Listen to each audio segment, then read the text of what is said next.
Eu gosto de bandido, eu gosto de advogar pra bandido. Ó, doutora, tô fodida, a casa caiu, eu fiz mesmo. Eu gosto disso. É, meu filho, então tá bom. Agora a gente vai... Segundo a internet, o caso Deolane arquitetou uma das maiores batalhas do século XXI, onde colocou um dos melhores advogados criminalistas do Brasil contra um dos melhores promotores de justiça do Brasil. Como você sabe, né, que Deolane está presa e que, inclusive, a situação dela é bem delicada, é uma situação bem complicada. Isso segundo, eu nem entendo de lei aqui, nem entendo de questão jurídica, isso segundo a delegada do caso aí, né? A situação dela é bem complicada. E aí, com essa situação, a doutora Deolane acabou contratando um dos melhores advogados do Brasil, que é o doutor Aury Lopes Júnior, que é considerado aí um dos melhores advogados criminalistas aqui do Brasil. Já por outro lado, o promotor responsável por colocar a Deolane atrás das grades é também um promotor muito respeitado, que é o promotor que ele é procurado e decretado por organizações criminosas aí, como ele já foi responsável por colocar Marcola, foi ele que colocou Marcola atrás das grades, e aí, entre outras pessoas aí que fazem parte de organizações criminosas grandes aí, que não posso citar o nome aqui. Então esse promotor, ele é muito mesmo, vamos dizer, ele é decretado por organizações criminosas. E aí é tanto que ele mesmo confessa que já perdeu, ele não tem mais privacidade, vamos dizer, liberdade de ir no shopping com a família, ir a uma praia, não tem mais, não consegue mais se deslocar com liberdade. Onde ele mesmo fala, veja aí, ó. Hoje, a gente praticamente não tem mais uma vida social ativa, né? Meu deslocamento é um deslocamento, assim, muito complicado em termos de logística, sempre cercado de policiais aí armados com fuzis, etc. 24 horas por dia. Então é como se eu fosse também, de certa maneira, eu teria mandado esses criminosos para o isolamento e eu também fosse isolado, né? Junto com eles. Então eu estou também 5 anos e meio sem férias, né? Férias que eu digo de poder viajar com a família, aqui dentro do Brasil, ir para uma praia, coisas parecidas, a gente não tem mais. Mas se eu tivesse que fazer, faria tudo de novo. Então é isso, ele anda 24 horas escoltado pela polícia. E aí, às vezes eu fico perguntando, será que vale a pena mesmo um trabalho desse? Trabalhar para no final não ter liberdade. Bem, a internet ao ver isso daí, um dos melhores advogados contra um dos melhores promotores, um diferente para o outro, né? Falando do caso, dos maiores rounds, vamos dizer assim. E aí a internet começou a falar que isso seria uma das maiores batalhas, né? Um dos maiores rounds aqui na internet, o round jurídico. E aí o advogado de Deolane, ao ver isso, o doutor Aury, ele foi e se pronunciou. Veja aí o vídeo dele agora. Não vai falar nada, prof? Faz horas que tá sumido? Tô numa correria, né? Vocês podem imaginar o que tem sido. Tô aqui na UNB, tem uma palestra, mas, claro, de vez em quando eu dou uma olhada ali no Instagram. E, cara, vamos deixar bem claro o seguinte. Eu tô nessa vida há 32 anos. Eu não nasci agora nesses casos rumorosos, já trabalhei em muitos casos com mais mídia, menos mídia, clientes mais expostos, menos expostos. Então isso é uma coisa que a gente tá acostumado a lidar. Agora, duas coisas têm me incomodado muito nesse festival todo que tem se feito em termos de Instagram e mídias. Outras coisas boas, mas algumas coisas ruins. Primeiro é entender o seguinte, é compreender o lugar da defesa, sabe? Regra do jogo vale pra todo mundo, pra quem vocês gostam, mas principalmente pra quem vocês não gostam. E outra, o fato de eu defender alguém significa apenas que eu tô fazendo o direito de defesa que ela tem todo o direito fundamental de ter.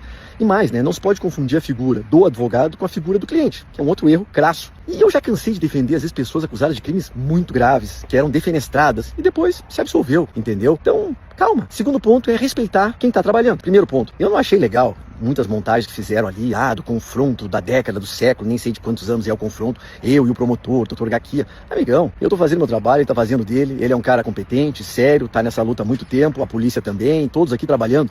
Não existe esse confronto, entendeu? Eu não sei nem se a gente vai se encontrar em audiência, porque esse processo pode tomar rumos de competência, alterar. Isso não abala nada. Somos profissionais. Ele faz o trabalho dele, eu faço o meu e não existe esse tipo de coisa. Eu não acho nem salutar quando se pessoaliza. Não existe essa pessoalização, entenderam? Outra coisa que eu tenho achado muito chato tem sido críticas totalmente infundadas que eu tenho lido, sabe? De gente que não entende nada, que chegou ontem aqui, enfim, né? Mas por outro lado, eu vim aqui pra agradecer imensamente ao meu fã-clube, que, cara, eu tenho ficado até emocionado de ver a defesa de gente que me conhece minhas obras, que conhece a minha história. Tem gente que coloca lá, eu tô aqui desde que isso aqui tudo era mato, né? Quer dizer, gente que veio desde o início, desde o Facebook, desde 2000 e com o livro, e tem me defendido. E eu acho isso muito legal. Nunca tem sido, sabe, nunca precisei tanto dessa defesa, porque eu não vou ficar respondendo a ataque de gente medíocre, sabe, crítica, imbecil, não dou palco pra mediocridade, nem holofote pra louco, né, já falei isso em outros casos, mas às vezes eu leio e digo, o cara não sabe nada, nem do processo, nem de processo, nem de mim, e fica me detonando. E aí eu fico muito feliz quando eu vejo meu fã-clube atuante, indo lá, me defendendo, dizendo, não é isso, você não sabe o que tá falando, tá bom? Então assim, tô sumido porque eu tô correndo, mas não me deslumbro com esse tipo de coisa, tô nessa vida há muito tempo, em casos mais rumorosos, menos rumorosos, e eu vou continuar aqui,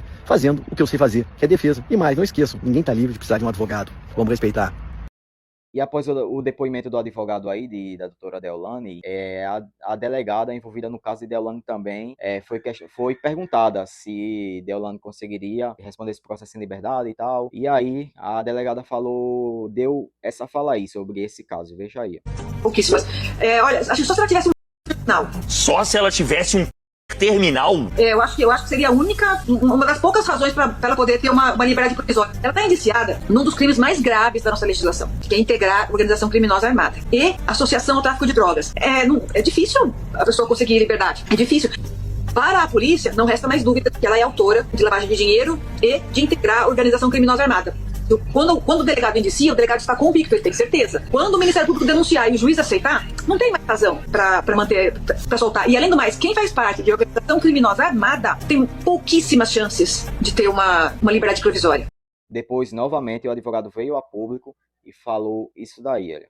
Cabrini, a defesa entende que essa prisão é absolutamente ilegal, desnecessária, exagerada e, principalmente, não há um motivo concreto, um perigo que justifique. Deolane não representa nenhum perigo. Ela vem sendo investigada exaustivamente há mais de 4 anos. Ela começou a ser investigada em 2022 por trabalhos prestados como advogada em 2020. Ela nunca foi chamada, nem na polícia, nem no Ministério Público, para prestar nenhum esclarecimento. Nunca existiu interesse em saber realmente o que aconteceu. Então, é claro que agora nós estamos aguardando, primeiro, a obtenção da liberdade dela, faremos todo o possível, porque essa prisão é totalmente sem fundamento, e depois estamos aguardando a acusação do Ministério Público para então entender efetivamente qual é o fato imputado e, obviamente, demonstrar, provar a inocência e a explicação de tudo. Todos os valores recebidos por ela ao longo de todos esses anos são devidamente contabilizados e serão mostrados e demonstrados a origem e porquê desses valores e os tributos que foram pagos regularmente. Mas vamos lá, ela começou a ser investigada por um pagamento em 2020 de honorários. Ela fazia a defesa de alguém. E não se pode confundir a figura do advogado com a figura da pessoa que ele defende.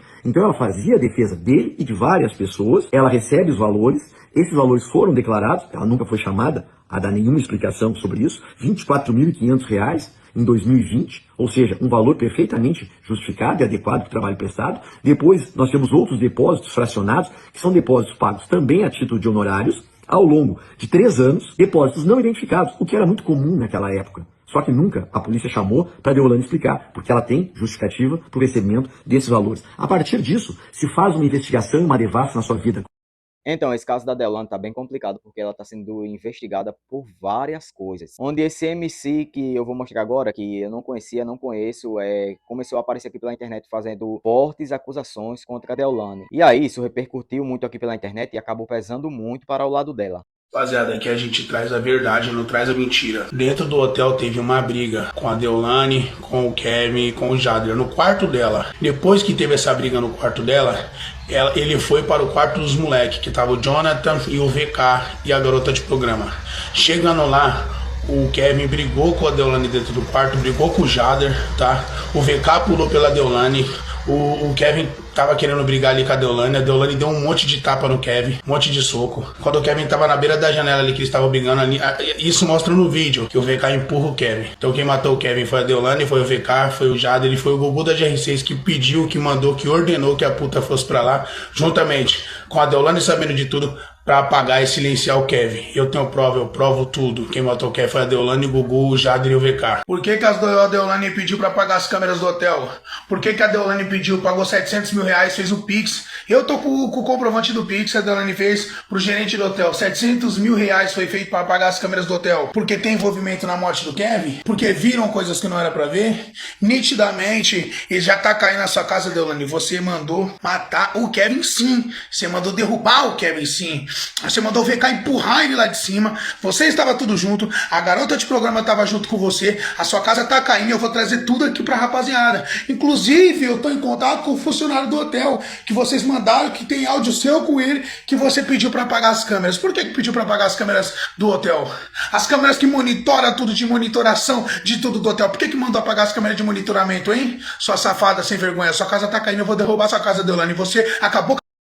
E por último aqui, eu mostro a fala da sua irmã, né, se pronunciando sobre esse caso, que inclusive, quando eu vi esse vídeo, rapaz, é muito, muito parecida mesmo com o Deolane. Eu fiquei, se é Deolane, assim, quando acorda, tem uma diferençazinha, vamos dizer, a gente percebe que ela é mais velha, né, que Deolane, mas, assim, de primeira eu não sabia que Deolane tinha irmã, e assim, de primeira quando eu vi, eu achava que era Deolane, assim, que acordou, e eu fiquei em dúvida, irmã de Deolane ou Deolane? até porque eu não acompanho muito Deolane, não sei assim como é a aparência dela, a feição dela assim, tão decorada perfeitamente assim. Eu vejo, só nos casos que aparecem pela internet aí eu vejo ela, mas já deu pra mim achar quase gêmeas, né? Mas a irmã dela falou sobre o caso, veja aí, ó.